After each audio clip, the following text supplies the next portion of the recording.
और अब जयपुर से खबर है, जहां पंचायती राज कनिष्ठ लिपिक भर्ती 2013 राजस्थान हाईकोर्ट आज इस मामले में फैसला सुनाएगी।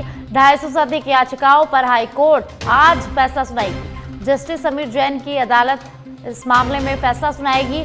योग्य अभ्यर्थियों के बावजूद भर्ती के सभी पद नहीं भरने का ये पूरा मामला है। रमेश चंद्र सैनी, गुंजन शर्मा, अंजू सहित 250 से अधिक अभ्यर्थियों ने याचिका दायर की थी और इस पर आज हाईकोर्ट फैसला सुनाएगी। अधिवक्ता राम प्रताप सैनी, रमाकांत, गिरिराज राजौरिया, आमिर खान, कपिल खंडेलवाल, पंकज जोरवाल, गोपेश कुमार सहित कई अधिवक्ताओं ने इस मामले में पैरवी की है।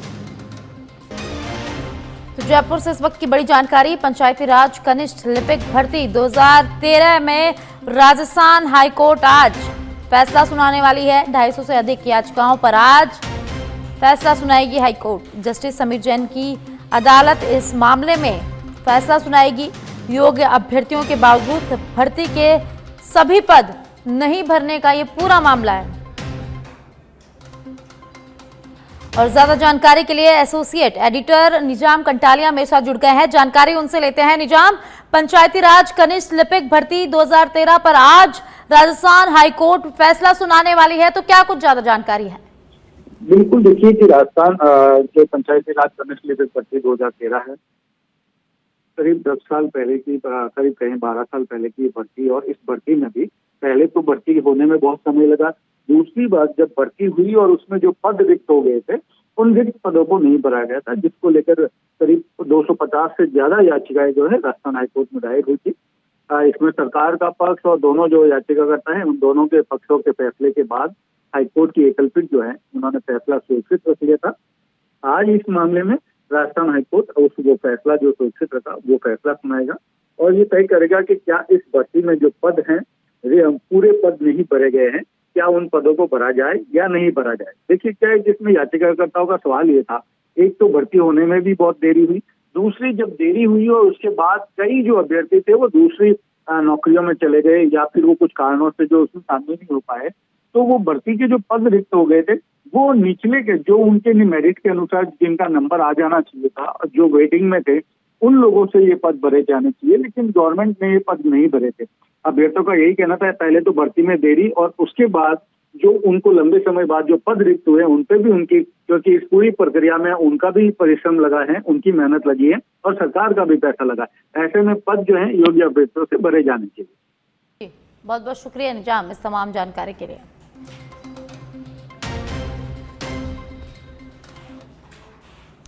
राजस्थान विधानसभा का मानसून सत्र और आज प्रश्नकाल के साथ सदन की कार्यवाही शुरू होगी। तारांकित प्रश्नों की सूची में 25 प्रश्न है, तो वहीं अतारांकित प्रश्नों की सूची में 22 प्रश्न है। मुख्यमंत्री से जुड़े विभागों पर आज सवाल जवाब होगा। वित्त विभाग, संसदीय कार्य, खाद्य नागरिक आपूर्ति, पशुपालन एवं डेयरी, वन विभाग से संबंधित सदन में आज सवाल जवाब होंगे। सदन की मेज पर आज अधिसूचनाएं रखी जाएगी।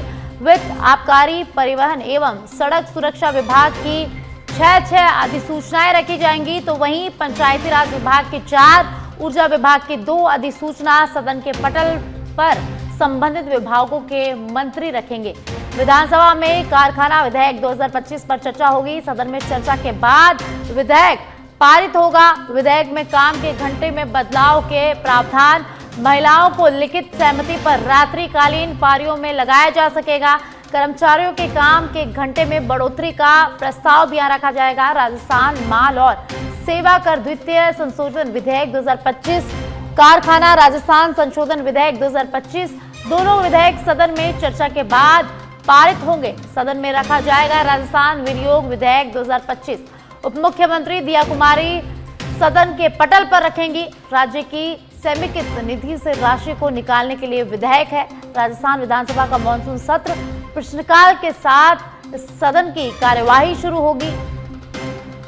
तो तारांकित प्रश्नों की सूची में 24 प्रश्न है, तो वहीं अतारांकित प्रश्नों की सूची में 25 प्रश्न है। सदन की मेज पर आज वार्षिक प्रतिवेदन एवं लेखे रखे जाएंगे।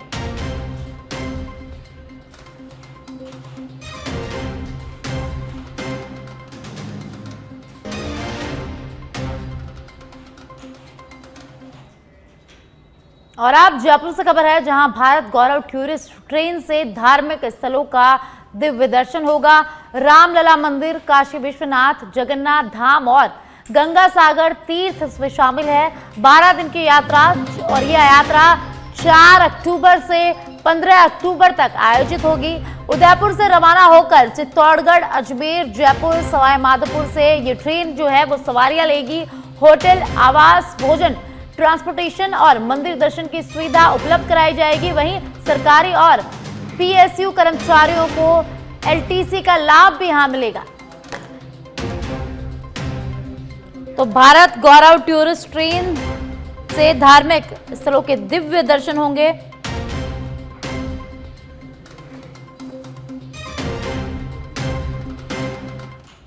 चलिए आगे बढ़ते हैं। जयपुर उच्च शिक्षा विभाग से जुड़ी खबर सामने आ रही है। प्रदेश के 329 राजकीय और निजी महाविद्यालयों को राष्ट्रीय सेवा योजना की राशि जारी की गई। साल 2025-26 के लिए की गई अनुदान राशि जारी। साथ ही महाविद्यालयों ने साल 2024-25 के अनुदान का नहीं भेजा उपयोगिता प्रमाण पत्र, उन्हें जल्द से जल्द उपयोगिता प्रमाण पत्र भेजने के निर्देश यहां दिए गए हैं।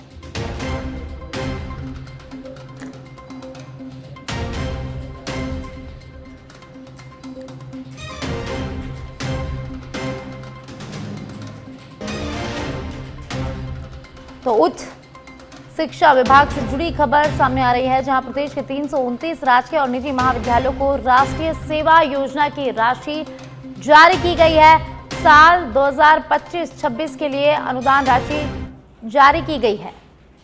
और ज्यादा जानकारी के लिए मेरे सहयोगी कुणाल मेरे साथ जुड़ गए हैं। तो कुणाल, सरकारी और गैर सरकारी महाविद्यालयों को योजना के तहत राशि जारी की गई है, क्या कुछ ज्यादा जानकारी है? देखिए, राष्ट्रीय सेवा योजना एनएसएस के तहत ये जो राशि है वो जारी की गई है। ये राशि सत्र 2025-26 के लिए इन गैर सरकारी और सरकारी विद्यालयों के लिए जारी की गई है। साथ ही जो विद्यालयों को निर्देशित किया गया है, जो राशि है उसका उपयोग जो है करें, जो लैप्स में जो राशि है वो ना जाए, इसीलिए भी निर्देशित किया गया है। तमाम जो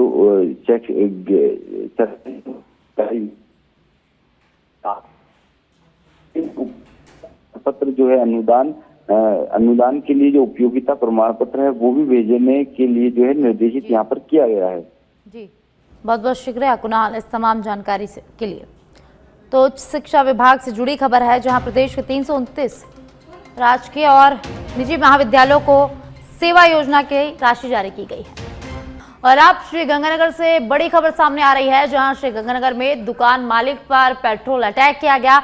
आदर्श पार्क के नजदीक पेट्रोल से भरी बोतल में आग लगाकर अटैक किया गया। हमले में बाल बाल दुकान मालिक बच गया और पास में खड़ा गोलगप्पे बेचने वाला युवक आग में झुलस गया। 2 बाइक सवार युवकों ने इस पूरी वारदात को अंजाम दिया है। बीती रात की घटना है और सीसीटीवी फुटेज सामने आ गया है इस घटना का। और अब पुलिस सीसीटीवी के जरिए हमलावरों की तलाश में जुट गई है। तो पेट्रोल से भरी बोतल में आग लगाकर दुकानदार पर अटैक किया गया और इस हमले में दुकानदार जो था वो बाल बाल बच गया, लेकिन पास में खड़ा गोलगप्पे बेचने वाला इसकी चपेट में आ गया। और ये जो पूरी वारदात है ये सीसीटीवी कैमरे में कैद हो गई और अब पुलिस पूरी मामले की जांच कर रही है। सीसीटीवी के आधार पर पुलिस हमलावरों की तलाश में अब जुट गई है। तो श्रीगंगानगर से बड़ी खबर, जहां दुकान मालिक पर पेट्रोल से अटैक करने का मामला सामने आया। बोतल में पेट्रोल भरकर आग लगाकर दुकान मालिक पर अटैक किया गया।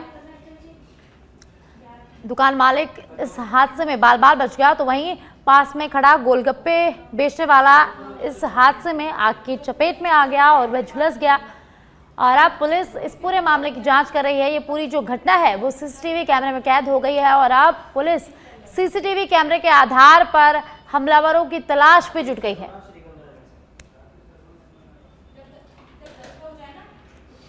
तो श्रीगंगानगर से खबर है, जहां पेट्रोल से भरी बोतल में आग लगाकर एक दुकान मालिक पर हमला करने का मामला सामने आया है और इस हादसे में जो दुकानदार है वो बाल बाल बच गया, लेकिन वहीं पास में खड़ा गोलगप्पे बेचने वाला इस आग की चपेट में आ गया।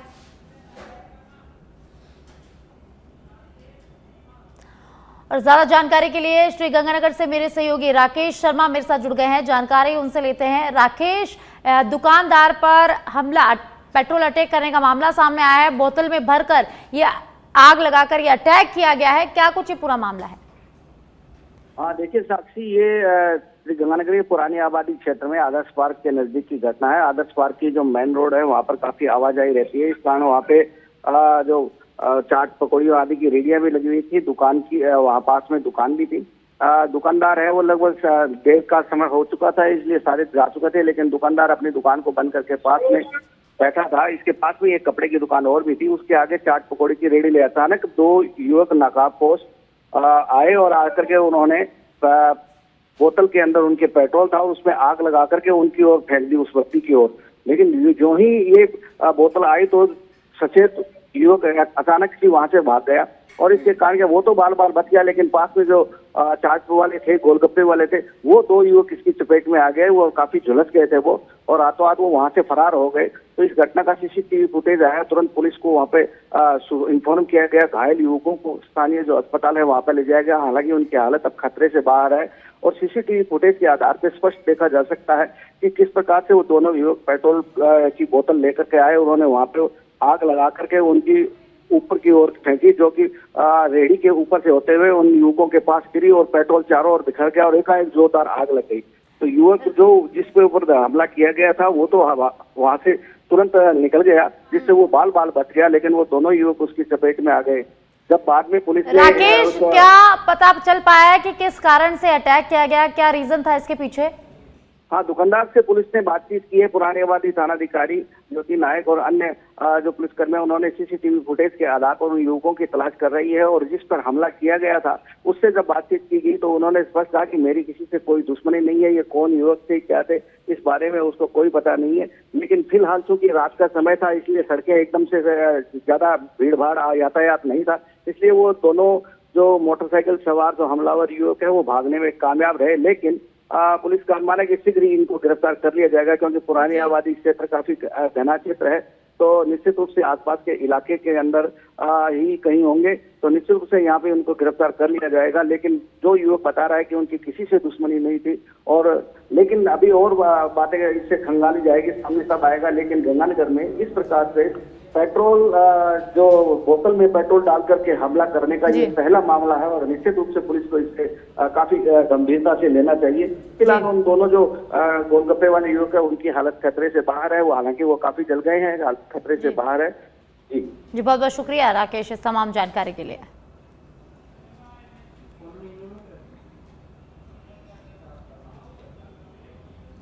और अब टोंक से खबर है, जहां जिले में लगातार हो रही बारिश के चलते जनजीवन प्रभावित हो गया है। बारिश के कारण सोहेला गांव में एक पक्की दुकान अचानक ढह गई। गनीमत रही कि इस हादसे से पहले अंदर मौजूद लोग समय रहते बाहर निकल गए। लगातार बारिश के कारण दीवारों में दरारें आने लगी थी। हादसे के दौरान पास ही स्थित कच्चा मकान भी गिर गया, जिससे घरेलू सामान पूरी तरह से यहां खराब हो गया है। हालांकि इस घटना में कोई जनहानि नहीं हुई, लेकिन परिवार को भारी आर्थिक नुकसान इस घटना के बाद उठाना पड़ा है।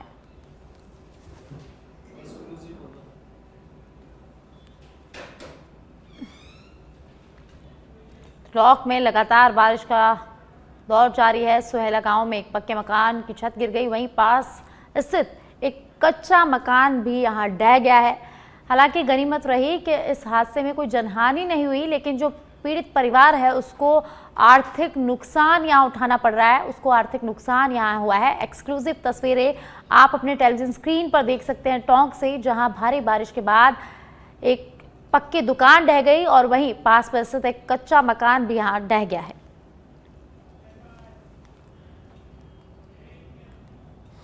बूंदी जिले के तालेड़ा में जिला कलेक्टर की तत्परता और सूझबूझ के साथ प्रशासन और एसडीआरएफ की टीम के समन्वय के से बाढ़ में फंसी एक वृद्ध महिला का सफल रेस्क्यू ऑपरेशन संपन्न हुआ। जिला आपदा नियंत्रण कक्ष के प्रभारी सत्यवान शर्मा ने बताया कि नियंत्रण कक्ष को सूचना मिली थी कि नंदूबाई चारों ओर से बाढ़ के पानी से घिर गई थी। सूचना मिलते ही तालेड़ा थानाधिकारी ठिकरिया चारनान के पटवारी और तहसील प्रशासन ने त्वरित कार्रवाई शुरू की। जवानों ने कुशलता और समन्वय के साथ ऑपरेशन को यहां अंजाम दिया है। वहीं स्थानीय लोगों ने इस त्वरित कार्रवाई की सराहना की है और प्रशासन से बाढ़ प्रभावित क्षेत्रों में जल निकासी और राहत कार्यों को और तेज करने की मांग की है।